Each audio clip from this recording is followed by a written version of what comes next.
Hello everyone, कैसे हैं आप लोग। उम्मीद करता हूं अच्छे होंगे, बढ़िया होंगे, मजे में होंगे। My self Sandeep Bishnoi, chartered accountant. आप सबका स्वागत करता हूं मैं एक बार फिर से अपने वन एग्जाम और टीम सी एजुकेशनल इंस्टीट्यूट के यूट्यूब चैनल पे। जी हाँ, हम लोग जो है लगे हुए हैं अभियान के अंदर। यूजीसी नेट जो है हमारा टारगेट है।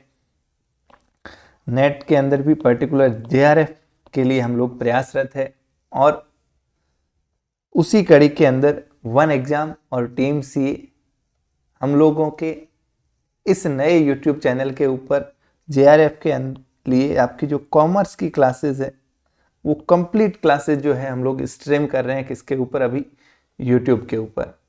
ठीक है, यही जो है पूरा कोर्स भी अवेलेबल है जो वन एग्जाम ऐप है।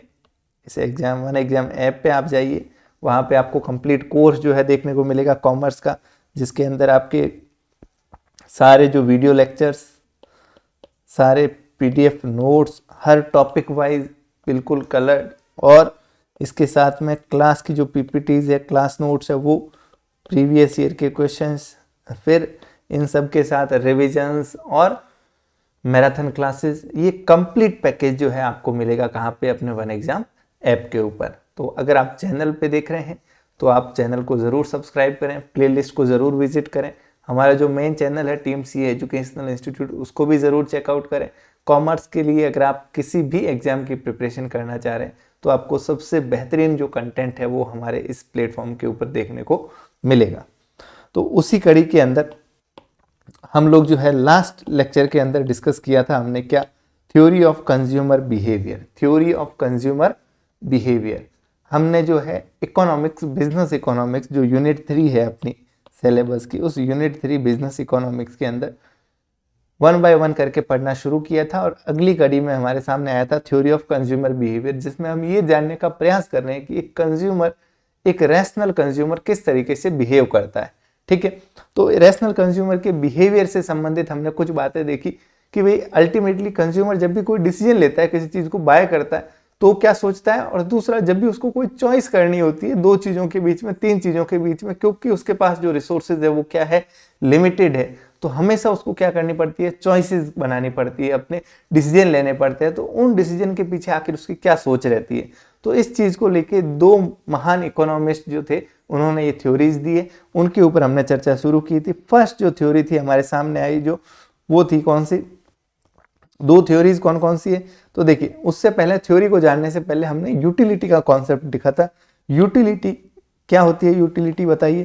तो यूटिलिटी का मतलब था किसी भी चीज को, किसी भी वांट को, वांट यानी जो आवश्यकताएं हैं, ह्यूमन जो वांट्स है, उन ह्यूमन वांट्स को अगर आप सेटिस्फाई करो, उनको अगर आप सेटिस्फाई करो, तो उसकी जो सेटिस्फाइंग पावर है, मतलब किसी चीज को खाना, अगर भूख लगी है, खाना खाने से जो संतुष्टि मिल रही है, उसको हम क्या बोलते हैं? बेसिकली यूटिलिटी बोलते हैं, यूटिलिटी पुकारते हैं। अब ये यूटिलिटी जो है हर चीज के अंदर होती है, हर गुड्स, हर सर्विस के अंदर होती है, और ये यूटिलिटी के बेस पे ही ये पूरा एनालिसिस टिका हुआ है। आप यूं समझिए कि जो दो थ्योरीज है, दो थ्योरीज पॉपुलर है, वो थ्योरी इस यूटिलिटी के कॉन्सेप्ट के ऊपर ही बेस्ड है, जो क्या कहती है कि जो यूटिलिटी है आपकी,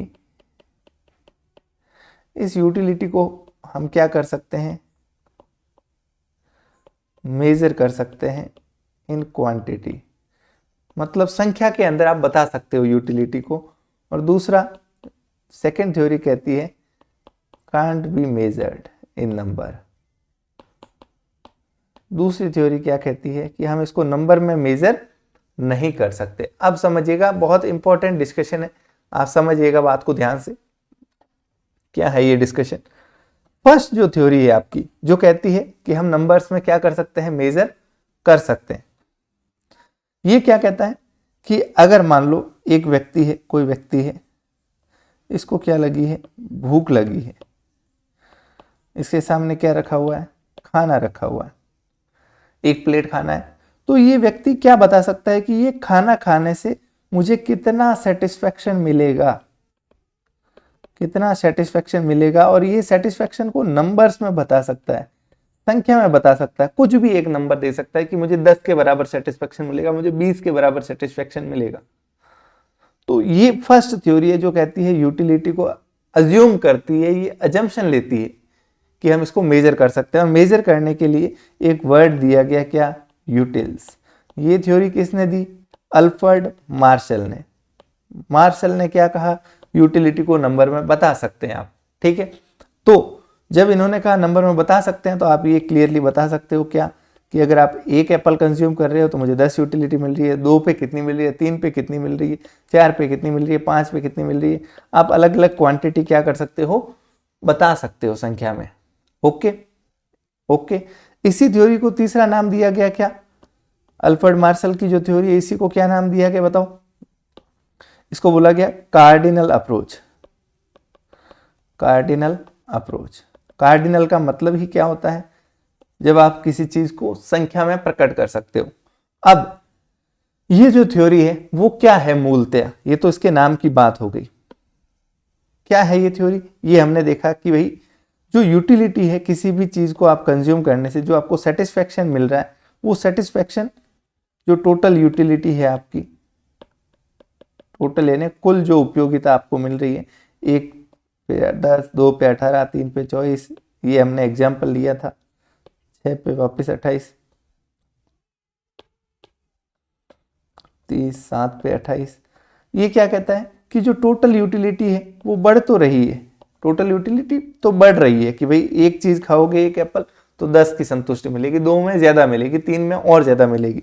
लेकिन जो मार्जिनल यूटिलिटी है, मार्जिनल मतलब हर एक पे एक्स्ट्रा जो यूटिलिटी मिल रही है, वो पहले पे 10 है, दूसरे पे 8 है, तीसरे पे 6 है, 4 है, 2 है, 0 है, -2 है। ये मार्जिनल यूटिलिटी लगातार क्या हो रही है? डिमिनिश हो रही है। क्या हो रही है? डिमिनिश हो रही है, कम हो रही है। और यही इस थ्योरी का नाम है law of diminishing marginal utility. Okay, law of diminishing marginal utility. ये क्या कहता है कि जो मार्जिनल यूटिलिटी है, मार्जिनल का मतलब हर एक एक्स्ट्रा यूनिट पे जो संतुष्टि मिलती है वो कम होती जाती है। ये ह्यूमन का नेचर होता है कि अगर मैं पानी, मुझे प्यास लगी है, 1 गिलास पानी पीऊंगा तो फर्स्ट गिलास की उपयोगिता ज्यादा होगी, सेकंड की ज्यादा नहीं होगी, थोड़ी उससे कम होगी, तीसरे गिलास की और कम होगी, चौथे की और कम होगी। एक पॉइंट आएगा जब उसकी मेरे लिए कोई उपयोगिता नहीं रह जाएगी। ठीक है, आप इसको पैसों के संबंध में देख सकते हो कि अगर आपको प्यास लगी है, रेगिस्तान में खड़े हो, पहले गिलास के लिए आप 10 रुपए देने को तैयार हो पानी के, दूसरे गिलास के लिए क्योंकि अब प्यास मिट चुकी है आपकी काफी हद तक, तो आप 8 रुपए ही देने को तैयार हो, तीसरी 6 देने को तैयार। जैसे जैसे आप कंज्यूम करते हो आपकी यूटिलिटी क्या होती जाती है, उस चीज की आपके लिए कम होती जाती है। Okay okay. घर की मुर्गी दाल बराबर, क्या मतलब है कि भाई जो चीज आपके पास आ गई उसकी वैल्यू क्या हो जाएगी, ऑटोमेटिकली आपके लिए उपयोगिता कम हो जाएगी। अब सुनिएगा, ये जो law of diminishing marginal utility है, इसकी कुछ इंपॉर्टेंट अजम्पशंस है जो हमने डिस्कस की। क्या? सबसे पहली तो अजम्पशन ही यही है कि आप यूटिलिटी को क्या कर सकते हो, नंबर्स में बता सकते हो। अगर नंबर में नहीं बता सकते, ये अजम्पशन नहीं हो, तो ये एनालिसिस पूरा फेल हो जाएगा। दूसरी चीज, सेकेंड अजम्पशन, कि ये जो व्यक्ति है, दूसरी सबसे इंपॉर्टेंट, मनी की जो मार्जिनल यूटिलिटी है वो क्या है, कांस्टेंट है। मनी की मार्जिनल यूटिलिटी कांस्टेंट है। अब बताइए मनी की मार्जिनल यूटिलिटी होती कैसी है एक्चुअल में? ये इंक्रीज होती है। मनी की मार्जिनल यूटिलिटी क्या होती है? बढ़ती है। क्योंकि जब आपके पास 1000 रुपए है, 1000 में से आप 100 खर्च कर दिए, तो अब जो पीछे बैलेंस आपका बचा है, जो बैलेंस बचा है कितना, 900, उसकी उपयोगिता आपके लिए क्या हो गई, बढ़ गई। फिर आपने 100 खर्च कर दिए, अब बैलेंस कितना बचा, 800। अब इसकी उपयोगिता और बढ़ गई, क्योंकि जैसे जैसे पैसा कम होता है बैलेंस, उसकी वैल्यू हमारे लिए क्या हो जाती है, बढ़ जाती है। आपके पास 1 लाख रुपए है तो आप 100 रुपए की पानी की बोतल भी खरीद सकते हो, कुछ भी कर सकते हो। वही पैसे कम होते जाएंगे तो आपके लिए उन पैसों का महत्व जो है वो क्या हो जाता है, बढ़ जाता है। सिंपल, एक स्टूडेंट महीने के शुरुआत में जो दिल खोल के खर्चा करता है, महीने के अंत में आते आते पैसा उसके लिए बहुत ज्यादा मायने रखता है। क्लियर है? तो ये थ्योरी अज्यूम करती है कि मनी की मार्जिनल यूटिलिटी क्या है, कांस्टेंट है। ऐसा क्यों अज्यूम करता है? क्योंकि ऐसा अज्यूम नहीं करेंगे तो आप ये सोचिए कि जो पहली एप्पल के लिए वो 10 रुपए देने को तैयार है, क्योंकि अब उसके पास 10 रुपए नहीं रहे, बैलेंस कम हो गया, तो वो दूसरे के लिए 8 भी हो सकता है देने को तैयार नहीं हो, क्योंकि अब उसके पास जो पैसा बचा है उसकी वैल्यू भी उसके लिए बहुत ज्यादा है। हो सकता है वो उसके 8 की बजाय 2 रुपए ही देने को तैयार हो। समझ रहे हो आप बात को? तो ये एनालिसिस फेल हो जाएगा। जब भी कोई थ्योरी दी जाती है तो उसमें बहुत सारी चीजों को कांस्टेंट माना जाता है। आप हमेशा देखिए, सब चीजों को स्थिर माना जाता है, तब कोई एनालिसिस किया जा सकता है। ठीक है, तो ये मनी की मार्जिनल यूटिलिटी कांस्टेंट होगी। तीसरी, जो कंजम्पशन हो रहा है, हम कह रहे हैं एक सेव खाया, दूसरा सेव खाया, ये क्या होना चाहिए? कंटिन्यूअस होना चाहिए। ऐसा नहीं एक एप्पल आज खाया, एक कल खाया, एक परसों खाया, तो रोजाना यूटिलिटी 10-10-10 ही रहेगी। कंटिन्यूअस मतलब 1 बाय 1 आप कर रहे हो। चौथा, स्टैंडर्ड यूनिट ऑफ कंजम्पशन होनी चाहिए। जो आप कंज्यूम कर रहे हो उसकी स्टैंडर्ड यूनिट होनी चाहिए। ऐसा नहीं सेव के 10 पीस कर दिए, हर पीस के ऊपर आप यूटिलिटी मेजर कर रहे हो, तो वो काम नहीं करेगा। क्यों? क्योंकि वो स्टैंडर्ड यूनिट नहीं है। एक सेव का एक पीस खाने से कोई खास आपको संतुष्टि नहीं मिलेगी, दूसरे में उल्टा ज्यादा मजा आएगा, यूटिलिटी उल्टा बढ़ जाएगी। तो स्टैंडर्ड यूनिट होनी चाहिए। पानी की एक बोतल हो गई, कोई एक यूनिट हो गई। फिर पांचवा, इंडिपेंडेंट यूटिलिटी। यूटिलिटी नॉर्मली हम ये अज्यूम करते हैं कि इस हर वस्तु की अपनी इंडिपेंडेंट यूटिलिटी है, बट प्रैक्टिकली इंडिपेंडेंट होती नहीं है। अगर कोई कार की यूटिलिटी की बात करें तो उसके साथ पेट्रोल की भी उपयोगिता है अपने आप में। अगर आप खाना खा रहे हो तो उसके अंदर नमक, सब्जी, 50 तरह की और चीजें जो है रोल प्ले करती है। चाय पी रहे हो तो उसके अंदर शक्कर कितनी है, दूध कितना है, इनकी भी उपयोगिता है। लेकिन हम क्या अज्यूम कर रहे हैं कि आप चाय की इंडिपेंडेंटली यूटिलिटी बता सकते हो।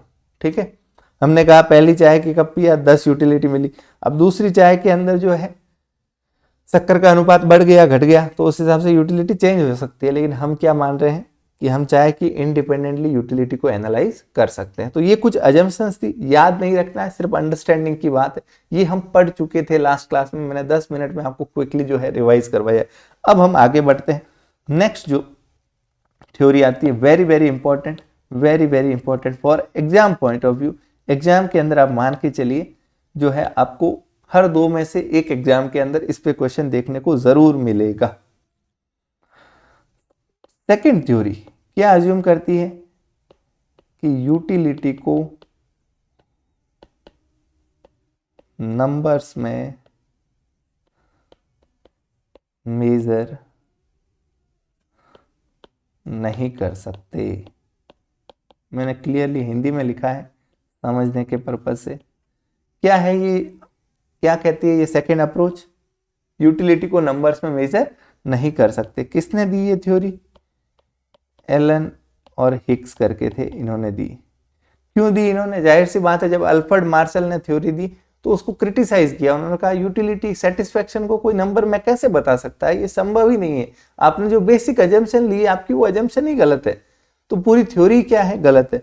तो इन भाई साहब ने क्या किया, ये नई थ्योरी दी। इन्होंने कहा यूटिलिटी जो है, संतुष्टि को आप रिलेटिव टर्म्स में बता सकते हो, मतलब सब्जेक्टिव टर्म्स में बता सकते हो। ठीक है, नंबर्स में तो नहीं। तो इसीलिए इसको नाम दिया जाता है ऑर्डिनल अप्रोच। ऑर्डिनल का मतलब गुणात्मक रूप में आप बता सकते हो। गुणात्मक रूप से कैसे? कि एक तरफ आपको एप्पल दिया जाए, दूसरी तरफ क्लोथ दिया जाए, तो आप ये बता सकते हो कि एक एप्पल खाने से और इधर मेरे को 2 कपड़े दे दो आप, दोनों में मुझे सेटिस्फेक्शन क्या मिलेगा? यूटिलिटी दोनों में बराबर मिलेगी। कम मिलेगी, ज्यादा मिलेगी, बराबर मिलेगी। आप सिर्फ इतना बता सकते हो कि कोई भी 2 वस्तुओं में, एक और दूसरा, उन दोनों में यूटिलिटी बराबर है, या इसमें ज्यादा मिल रही है, इसमें कम मिल रही है, या इसमें कम मिल रही है, इसमें ज्यादा मिल रही है। आप गुणात्मक कंपेरेटिव फॉर्म में बता सकते हो। आप एक अकेले एप्पल की यूटिलिटी नहीं बता सकते। भाई मैं ये तो बता सकता हूं मजा मुझे ज्यादा आया, कम आया, कल से आज अच्छा आया, या इस चीज से ज्यादा इसमें टेस्ट आया। लेकिन आप सिर्फ अकेली चीज का नहीं बता सकते कि सिर्फ मैंने चाय पी और इसमें मुझे 10 का मजा आया, 20 का मजा आया, ये आप नहीं कह सकते। तो एक तीसरी चीज इंपॉर्टेंट हमें ये पता चलती है कि इस ऑर्डिनल अप्रोच के अंदर जो एलन और हिक्स ने दी है, इसके लिए ये एनालिसिस हमेशा 2 गुड्स का होगा। कितने? 2 गुड्स। भाई कंपेयर करने के लिए एक गुड्स का तो हो ही नहीं सकता, हमेशा इसमें 2 गुड्स या सर्विसेज क्या होगी, इन्वॉल्व होगी, तभी एनालिसिस हो पाएगा। ठीक है, तो ऑर्डिनल अप्रोच किसने दी? एलन और हिक्स ने दी, 2 गुड्स। ठीक है, अब इसको नाम क्या दिया जाता है उस पे आते हैं। क्या है मूल थ्योरी, आप समझिए। इन भाई साहब ने ये कहा कि आप नंबर्स में तो नहीं बता सकते, लेकिन आप ये बता सकते हो कि मान लो आपके सामने दो चीजें रखी जाए, एक तरफ फूड रखा जाए, एक तरफ क्लोथ रखा जाए, तो आप ये जरूर बता सकते हो कि मुझे आप एक फूड की यूनिट दो, इधर 12 कपड़े दो। ये रैंडम नंबर है, कुछ एग्जाम्पल के लिए मैंने लिया है, ठीक है।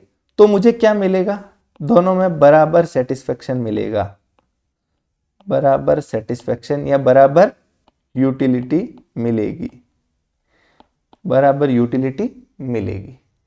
दूसरी तरफ मुझे दो दे दो फूड खाने की, 2 प्लेट दे दो, 2 यूनिट दे दो, कपड़े आप 6 ही दे दो, मुझे दोनों में क्या मिलेगा, फिर से बराबर सेटिस्फेक्शन मिलेगा। तीसरी तरफ मुझे फूड की 3 यूनिट दे दो, इसकी 4 यूनिट दे दो, मुझे क्या मिलेगा, बराबर सेटिस्फेक्शन मिलेगा।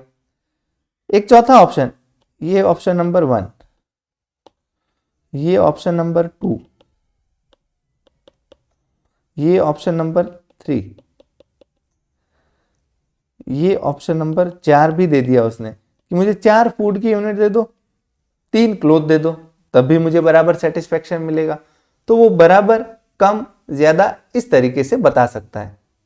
तो ये जो थ्योरी है पूरी, ये क्या कहती है कि एक कंज्यूमर अपनी सेटिस्फेक्शन को, यूटिलिटी को नंबर्स में नहीं बता सकता, बट वो ये जरूर बता सकता है कि दो गुड्स के, कोई दो गुड्स के अलग अलग कॉम्बिनेशन, जैसे first combination, second combination, third combination, fourth combination, जिनमें उसे क्या मिल रही है, बराबर सेटिस्फेक्शन मिल रहा है, वो कॉम्बिनेशन बता सकता है, वो अपनी प्रेफरेंस बता सकता है।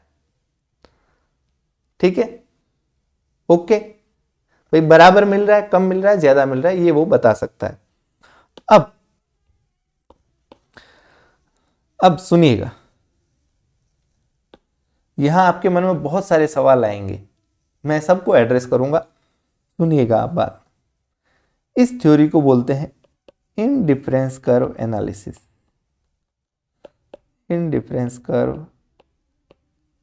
एनालिसिस क्या है? Indifference curve, indifference curve analysis क्या कहता है, सुनिएगा, समझिएगा, थोड़ा सा अटेंटिव रहिएगा 2 मिनट के लिए। एक तरफ हम क्या रख देते हैं, फूड रख देते हैं, एक तरफ हम रख देते हैं क्लोथ।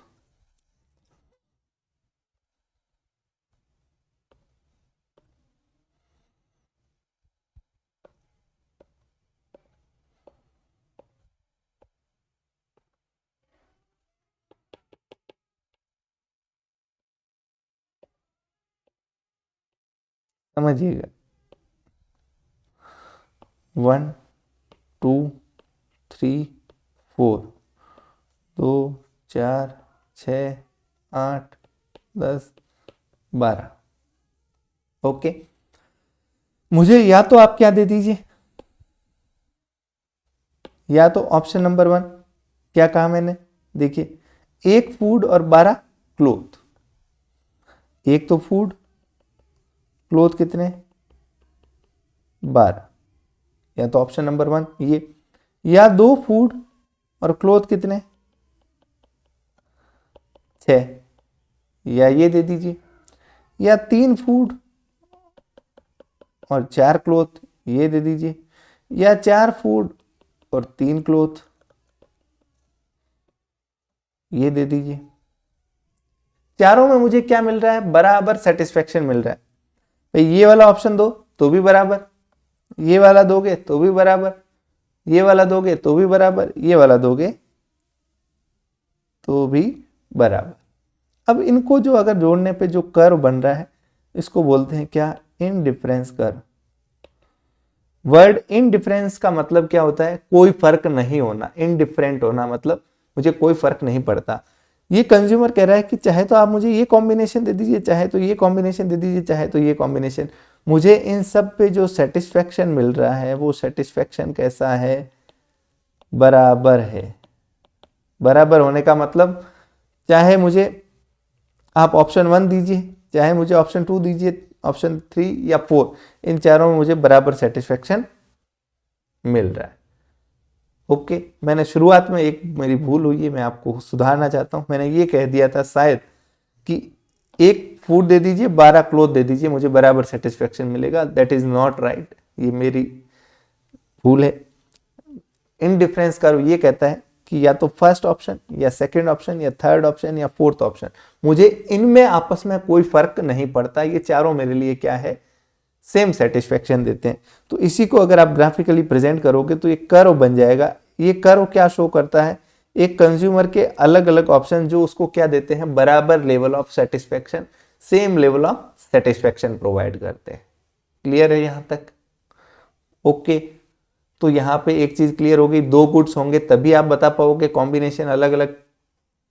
अब मुद्दे की बात समझने की कि ये ऐसा ही क्यों बना इनडिफरेंस कर्व, या यहां पे भी कुछ आपको ऑड लगा होगा कि एक फूड और 12 क्लोथ थे, एक तरफ एक फूड था 12 क्लोथ थे।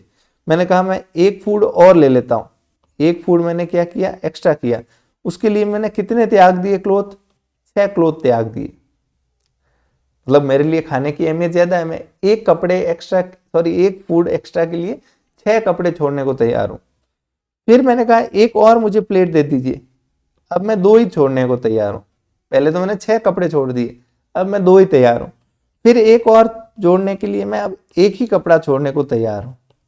तो ये रेशियो अनुपात चेंज क्यों हो रहा है, यही बात सबसे इंपॉर्टेंट है इस पूरी थ्योरी के अंदर। यहां तक तो आपको पता चल गया इंडिफरेंस कर्व क्या होता है, दो गुड्स के अलग अलग कॉम्बिनेशन जो हमें सेम लेवल ऑफ सेटिस्फेक्शन देते हैं, उसी को अगर आप ग्राफिकली प्रेजेंट करोगे तो वो क्या कहलाएगा, इंडिफरेंस कर्व कहलाएगा, क्योंकि वहां कंज्यूमर क्या है, इनडिफरेंट है, उसे कोई फर्क नहीं पड़ता। अब हम पढ़ते हैं प्रॉपर्टीज ऑफ इनडिफरेंस कर्व। ये इनडिफरेंस कर्व जो बना, ये ऐसा क्यों बना,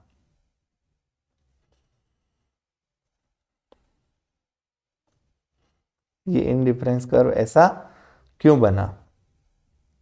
ओके, समझते हैं इसको, समझिएगा। फर्स्ट चीज, marginal rate of substitution, marginal rate of substitution, सुनिएगा बहुत इंपॉर्टेंट कॉन्सेप्ट है।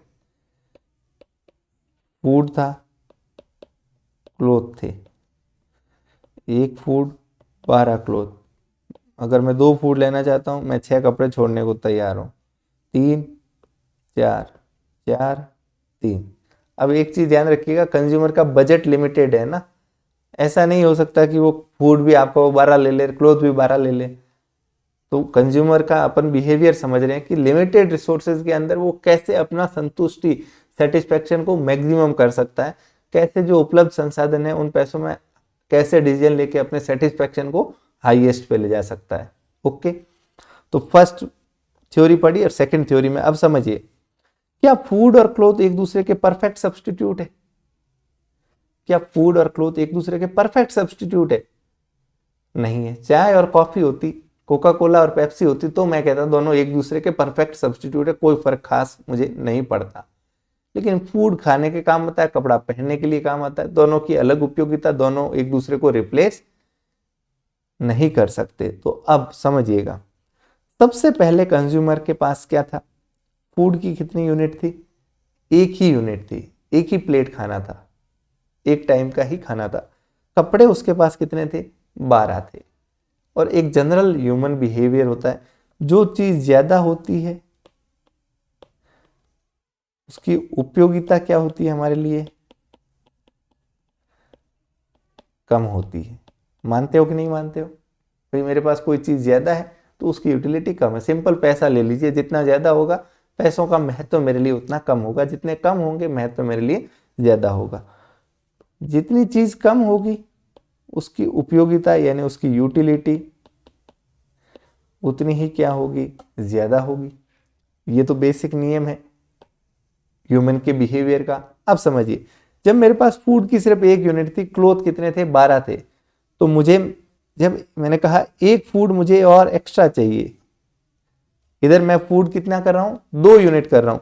तो कपड़े क्योंकि मेरे पास बहुत ज्यादा है, उसकी महत्वता मेरे लिए बहुत कम है, इसकी उपयोगिता मेरे लिए कम है, क्योंकि मेरे पास 12 कपड़े पड़े हैं। खाना सिर्फ एक ही है, इसकी उपयोगिता क्या है, ज्यादा है।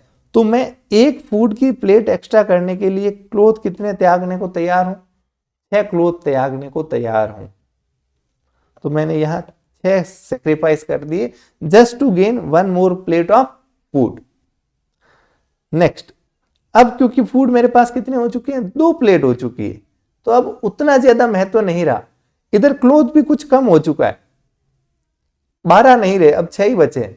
तो एक और यूनिट ऐड करने के लिए अब मैं सिर्फ 2 ही छोड़ने को तैयार हूं। समझ रहे हो बात? इधर क्लोथ कम हो रहा है तो इसकी उपयोगिता क्या होती जा रही है, बढ़ रही है। पहले मैं 6 छोड़ने को तैयार हूं, दूसरी बार अब 2 ही, फिर एक और अगर मुझे ऐड करना है तो अब मैं एक ही छोड़ने को तैयार हूं, क्योंकि अब मेरे पास कपड़े भी कम हो गए।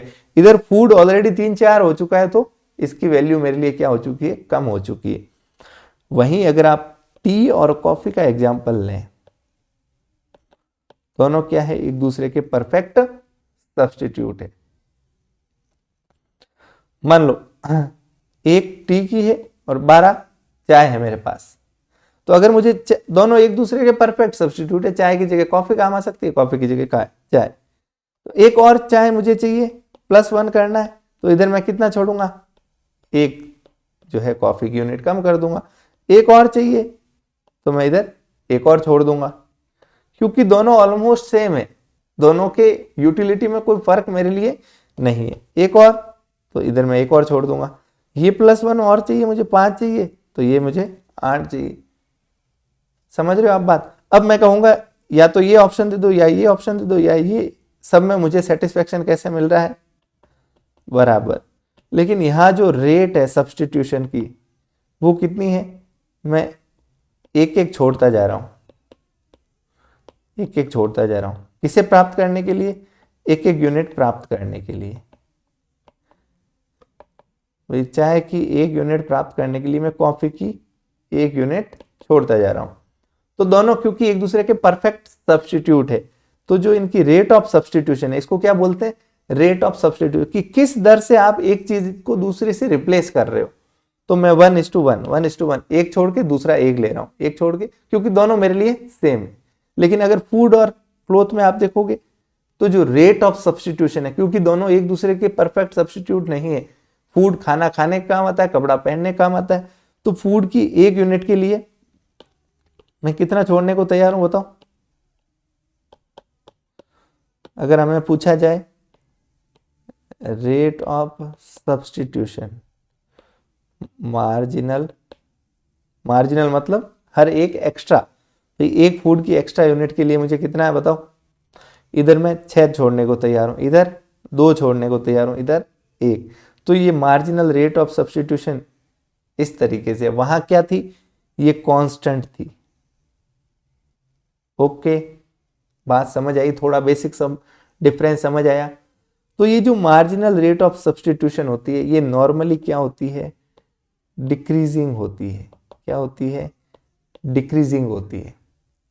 डिक्रीजिंग का होने का मतलब, जब फर्स्ट यूनिट आप प्राप्त करना चाहते हो तब आप रेट ऑफ सब्स्टिट्यूशन जो होती है उसके लिए ज्यादा देने को तैयार होते हो, सेकंड में थोड़ा कम, तीसरे में और कम। ओके, वहीं अगर कोई 2 गुड्स परफेक्ट सब्स्टिट्यूट है एक दूसरे के, तो वहां मार्जिनल रेट ऑफ सब्स्टिट्यूशन कैसी होगी, कांस्टेंट होगी, एक जैसी रहेगी, एक एक एक एक एक। अब समझिएगा, क्योंकि नॉर्मली कोई गुड्स परफेक्ट सब्स्टिट्यूट नहीं होते, ये तो एक्सेप्शन है, कुछ एक होते हैं जो एक दूसरे के परफेक्ट, नॉर्मली गुड्स जो है वो परफेक्ट सब्स्टिट्यूट नहीं होते, समझिएगा।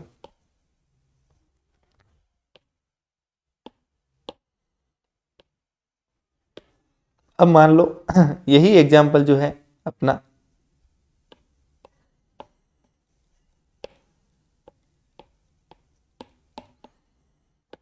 मैं यहां अगर इंडिफरेंस कर्व बनाऊं तो कैसा बनेगा, आप समझिएगा, देखिएगा।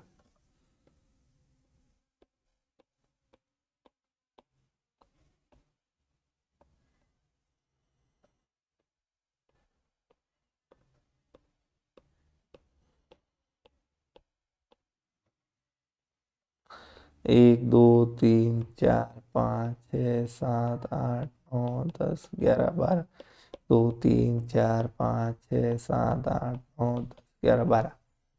इधर मान लो यहां मैंने रखी टी, इधर रखी मैंने कॉफी। चाय की कितनी यूनिट थी बताओ? 1 यूनिट थी। कॉफी कितनी थी? 12 थी। फिर चाय 2 हो गई, कॉफी कितनी हो गई? 11 हो गई। ये 3 हो गई, ये 9 हो गई, ये 4 हो गई, ये इधर 1 कम हो गई, 1 बढ़ रहा है 1 घट रहा है, 6 हुई तो ये 5 हो गई। ये कुल मिला के जो यहाँ लाइन बनेगी वो कैसी बनेगी? बिल्कुल स्ट्रेट लाइन बनेगी। इस तरीके से लाइन कैसी बनेगी? स्ट्रेट। क्यों? क्योंकि देखिए आप समझिए, यहां मैं 1 छोड़ रहा हूं तो 1 ये प्राप्त कर रहा हूं, 1 छोड़ रहा हूं 1 प्राप्त कर रहा हूं, परफेक्ट सीडी बन रही है।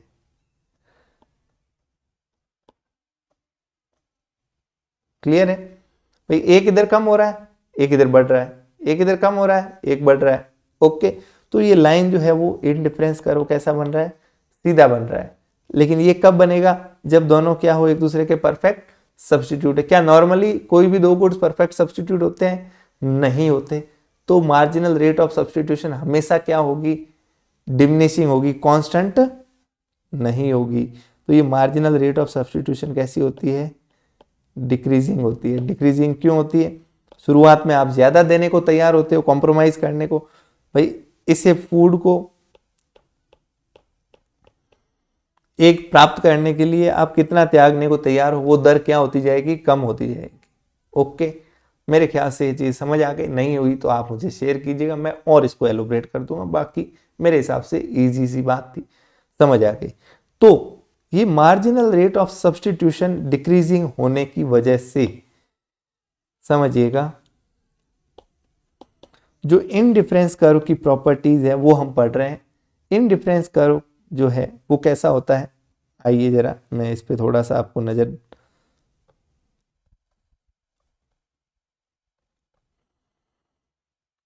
इनडिफरेंस कर्व की properties of indifference curve. ICN indifference curve, slope downwards to the right. Downwards to the right हम पढ़ चुके हैं। किसको? डिमांड कर्व को हमने देखा था, वो भी ऐसा होता है, downwards to the right. Okay, तो ये डाउनवर्ड्स टू द राइट होता है। ठीक है, ऐसा क्यों होता है? अभी पढ़ चुके हैं, क्योंकि मार्जिनल रेट ऑफ सब्स्टिट्यूशन जो होती है वो क्या होती है? डिक्रीजिंग। अगर यही मार्जिनल रेट ऑफ सब्स्टिट्यूशन क्या हो जाए? कांस्टेंट हो जाए, तो लाइन कैसी होगी? स्ट्रेट होगी। दूसरा, it is always convex to the origin. Convex to the origin मतलब ओरिजिन की तरफ झुकाव होता है। कोई भी कर्व होता है उसका यहाँ ओरिजिन माना जाता है, जहाँ दोनों बिंदु मिलते हैं, एक्स एक्सिस वाई एक्सिस जहाँ मिलते हैं, इसको बोलते हैं ओरिजिन। कॉन्वेक्स होने का मतलब इसकी तरफ इसका झुकाव होता है, इसकी तरफ इसका झुकाव होता है। ये देखो, ये झुकाव है, खिंच रहा है इधर, तो इसका कारण क्या है? वही MRS हमने देखा। नेक्स्ट, दो indifference curve will never intersect each other. ये बहुत इंपॉर्टेंट बात है। दो इनडिफरेंस कर्व कभी भी आपस में इंटरसेक्ट नहीं करेंगे। आप कहोगे अभी तो सर एक इनडिफरेंस कर्व पढ़ा, दो इनडिफरेंस कर्व कहां से आ गया? अब देखिए, अभी जो हमने इनडिफरेंस कर्व देखा, शेड्यूल देखा, जो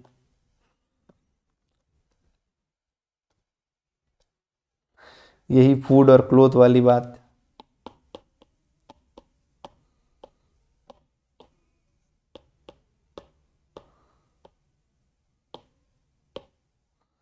अब देखिए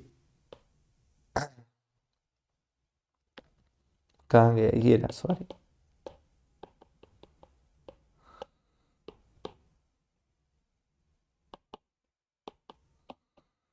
ये तो एक मैंने कॉम्बिनेशन बनाया। अब कंज्यूमर को कह दें आप अपनी और भी चॉइसेस बताओ, आप अपनी क्या करो, और भी चॉइसेस बताओ। तो कंज्यूमर ने फूड और क्लोथ की और चॉइसेस बता दी। कैसे? कि भाई आप मुझे अगर 2 फूड और इधर 24 क्लोथ दे दो, या इसको 4 तो इसको मैं 18, इस तरीके से और इससे चॉइसेस पूछ ली। ये मान लो 100 रुपए के बजट में पूछा उससे कि भाई 100 रुपए अगर आपके पास है तो आप बताइए। उसने ये ऑप्शन बता दिए कि इन सब में मुझे 100 रुपए में बराबर सेटिस्फेक्शन मिलेगा। अब कह दिया तो 200 रुपए के हिसाब से आप बताओ, अगर आपके पास 200 है। फिर और चॉइसेस पूछ ली कि आप अगर 300 के हिसाब से बताओ। तो क्या होगा? एक हम इनडिफरेंस कर्व मैप बना सकते हैं पूरा। क्या बना सकते हैं? इनडिफरेंस कर्व मैप बना सकते हैं। इसको बोलते हैं इंडिफरेंस कर्व मैप। इस मैप में क्या होगा, एक इंडिफरेंस कर्व हो गया, फिर एक और इंडिफरेंस कर्व हो गया, फिर एक और इंडिफरेंस कर्व हो गया। जो उसने अलग अलग चॉइसेस बताई वो सब हमने इस पे प्लॉट कर दी कि भाई इस बिंदु पे, इस फर्स्ट इंडिफरेंस कर्व के जो अलग अलग बिंदु है उन सब पे मुझे क्या मिल रहा है, बराबर सेटिस्फेक्शन मिल रहा है। चाहे मुझे ये दे दीजिए, चाहे मुझे ये बिंदु दे दीजिए, चाहे ये, ठीक है। इधर मैंने फूड लिख दिया, इधर क्लोथ लिख दिया। अब एक दूसरा ऑप्शन और, ये इंडिफरेंस कर्व बना दिया, इसके ऊपर भी कुछ बिंदु आ रहे हैं, कुछ पॉइंट आ रहे हैं, इन सब पे मुझे क्या मिल रहा है, बराबर सेटिस्फेक्शन। क्योंकि ये इंडिफरेंस कर्व है तो मतलब ही नाम ही यही है क्या, इसके ऊपर जो भी पॉइंट आएंगे उस पर मुझे कोई फर्क नहीं पड़ता। फिर एक और ऑप्शन इंडिफरेंस कर्व तीसरा बना दिया कि इसके ऊपर जो बिंदु है इन पे भी मुझे आपस में सब बराबर है, मेरे लिए सेटिस्फेक्शन, कोई फर्क नहीं पड़ता।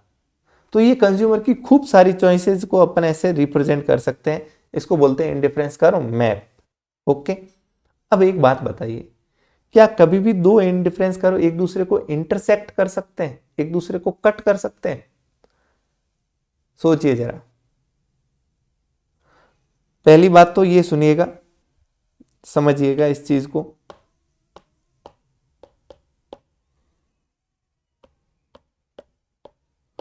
जो हम कह रहे हैं बराबर सेटिस्फेक्शन, वो इस इंडिफरेंस कर्व के ऊपर, एक नंबर वाले के ऊपर जो पॉइंट है वहां बराबर है, दो नंबर वाले पे जो पॉइंट है वहां आपस में बराबर है। क्या ऐसा है कि इंडिफरेंस कर्व 1 और 2 के अंदर बराबर सेटिस्फेक्शन मिल रहा है मुझे? ऐसा नहीं है, समझिएगा, है ना।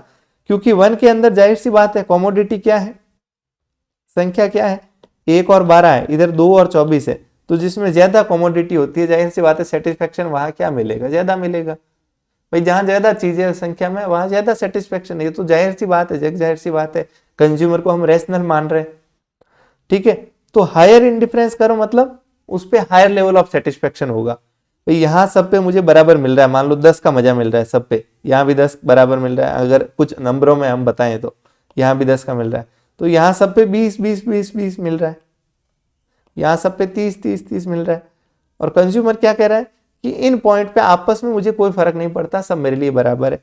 इसमें आपस में कोई नहीं पड़ता, 10 वालों में आपस में कोई फर्क नहीं पड़ता, लेकिन इसमें तो पड़ता है, 10 और 20 में तो पड़ेगा फर्क। क्यों? 10 में कम सेटिस्फेक्शन है, 20 में ज्यादा है, क्योंकि उसमें कॉमोडिटी की संख्या क्या होगी भाई। इसी बिंदु पे आप देखो, फूड है इतना, मान लो 10, क्लोथ है इतना, मान लो 1। वहीं इस पॉइंट पे फूड है 10, लेकिन क्लोथ कितने हैं बताओ, 2 है, 1 से ज्यादा है। तो जाहिर सी बात है संख्या ज्यादा होती है, सेटिस्फेक्शन ज्यादा। अब दो इंडिफरेंस करो, क्या कभी एक दूसरे को इंटरसेक्ट कर सकते हैं? नहीं कर सकते। क्यों? करेंगे तो वो टेक्निकली गलत हो जाएगा। कैसे? मान लो एक इंडिफरेंस करो मैंने खींचा ये, और ये पॉइंट पे दोनों इंटरसेक्ट कर रहे हैं। अब इस बात का क्या मतलब हुआ कि इस पॉइंट पे इंडिफरेंस कर्व नंबर 2 और 3 दोनों में मुझे क्या मिल रहा है, बराबर सेटिस्फेक्शन मिल रहा है, जो कि टेक्निकली सही नहीं है। क्यों? क्योंकि यहां इस पॉइंट के ऊपर तो संख्या ज्यादा है। थोड़ा मैं क्लियर पिक्चर के साथ इसको समझाता हूं आपको।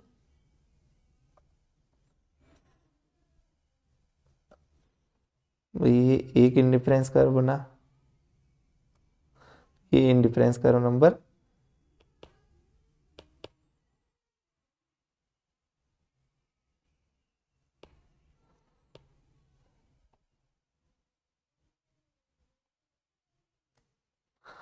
ये इंडिफरेंस कर्व नंबर 1 है, ये है नंबर 1, ये है नंबर 2। अब इस नंबर 1 पे जो अलग अलग बिंदु है उन सब पे मुझे क्या मिल रहा है, बराबर सेटिस्फेक्शन मिल रहा है। वहीं इधर जो जो बिंदु है उन सब पे भी मुझे आपस में बराबर सेटिस्फेक्शन मिल रहा है। इंडिफरेंस कर्व का मतलब ही यही है।